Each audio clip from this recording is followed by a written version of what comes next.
ஆதம் நபி இன்றைய இலங்கை, அன்றைய இந்தியா. இத்ரீஸ் அலைஹிஸ்ஸலாம் ஈராக் நாட்டில், நூஹ் அலைஹிஸ்ஸலாம் அவர்களும் ஆதம் நபி இறங்கிய அந்த இடத்தில்தான் இறங்கியிருப்பார்கள் என்று வரலாற்று ஆய்வாளர்கள் கூறுகின்றார்கள். ஹூத் அலைஹிஸ்ஸலாம் யமன் நாட்டில், சாலிக் அலைஹிஸ்ஸலாம் ஈராக் நாட்டில், இப்ராஹிம் அலைஹிஸ்ஸலாம் ஈராக் நாட்டில், லூத் அலைஹிஸ்ஸலாம் ஈராக் நாட்டில், இஸ்மாயில் அலைஹிஸ்ஸலாம் மக்கா சவுதி அரேபியாவில், இசாக் அலைஹிஸ்ஸலாம் பாலஸ்தீனத்தில், யாக்கூப் அலைஹிஸ்ஸலாம் பாலஸ்தீனத்தில், யூசுப் அலைஹிஸ்ஸலாம் பாலஸ்தீனத்தில், சுஐப் அலைஹிஸ்ஸலாம் சிரியாவில்,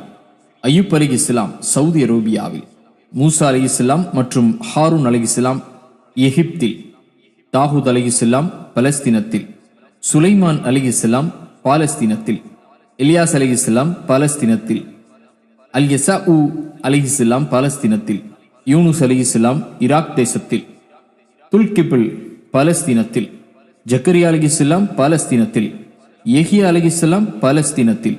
ஈசா அலைஹிஸ்ஸலாம் பாலஸ்தீனத்தில், முஹம்மது நபி ஸல்லல்லாஹு அலைஹி வஸல்லம் அவர்கள் மக்கா சவுதி அரேபியா.